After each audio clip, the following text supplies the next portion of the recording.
असलामुअलैकुम दोस्तों, क्या हाल है? ठीक हो दोस्तों? तुसी वेख रहे हो बई बच्चों ਨੂੰ ਨਾ ਅਸੀਂ ਬੇਰੀ ਦੀ ਪੱਤਰ ਜਿਹੜੇ ਨਾ ਡਿੰਗਰੀ ਵਗੈਰਾ ਉਹ ਅਸੀਂ ਪਾਈ।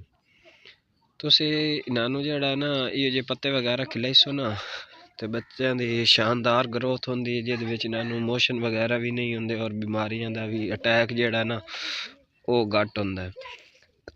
ਹਮੇਸ਼ਾ ਜਦੋਂ ਸਬਜ਼ ਚਾਰਾ ਅਸੀਂ ਦਿੰਦੇ ਹਾਂ ਨਾ उस वक्त इन्हों जोड़ा है बहुत ही ज़्यादा ना बीमारियों का अटैक होंगे सबज चारे की वजह तो कोशिश ये करो बई इन्हों जोड़ा ना तुसी दूसरा दियो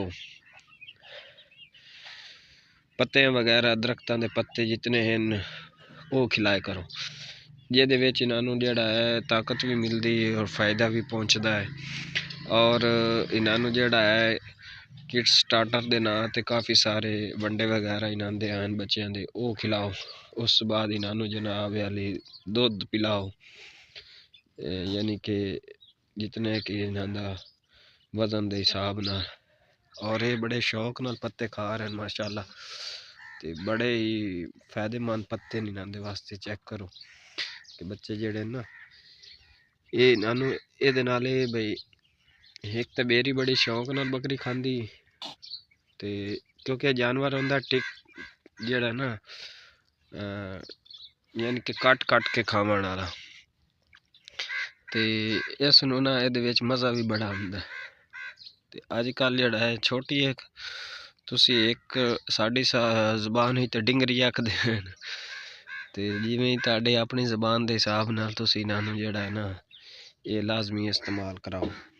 आ वेखो बच्चा हुण शौक नाल खा रही है, और बच्चा थोड़ा वड्डा है, ये त्रै बच्चे जेड़े ना छोटे न, लेकिन ये नाल मट्टी वगैरह नूं भी मूँह नहीं मारदे, क्योंकि मट्टी जेड़ी होंदी है ना वो बच्चों लिए बहुत ही नुकसान करती है, बच्चे की ग्रोथ कम हो जाती, तो इस दे नाल बच्चे की ग्रोथ कम नहीं होती, तो बच्चा जेड़ा ना यानी कि किसी किस्म की भी उन्होंने परेशानी नहीं होती। तो तुसी ये लाजमी चीज़ां इस्तेमाल कराओ, फिर ये नैचुरल चीज़ां होंदियां, इन्हां दा साइड इफेक्ट भी कोई नहीं होंदा।